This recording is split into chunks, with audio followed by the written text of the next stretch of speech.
ఆంధ్రప్రదేశ్ ముఖ్యమంత్రి చంద్రబాబు నాయుడు మొదటిసారి సీఎం బాధ్యతలు చేపట్టిన 1995 సెప్టెంబర్కి ఇప్పటికీ 30 ఏళ్లు పూర్తయ్యాయి. ఈ 3.5 దశాబ్దాల్లో ఆయన అనేక మందికి ప్రేరణగా నిలిచారు. ఆసక్తికరంగా చెప్పాలంటే ఆయన జీవితం ఒక క్లాసికల్ పొలిటికల్ సినిమాకి కూడా ప్రేరణగా మారింది. 1997లో చంద్రబాబు ప్రజలతో ముఖ్యమంత్రి అనే విప్లవాత్మక కార్యక్రమాన్ని ప్రారంభించారు. దీని ద్వారా ఆయన నేరుగా దూరదర్శన్ టీవీ ఛానల్లో ప్రజలతో మాట్లాడి వారి సమస్యలు తెలుసుకునేవారు.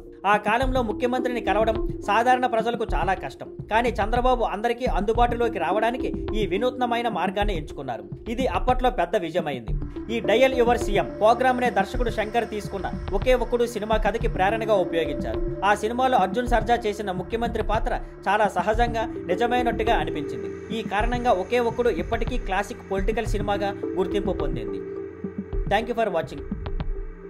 Please like, share and subscribe.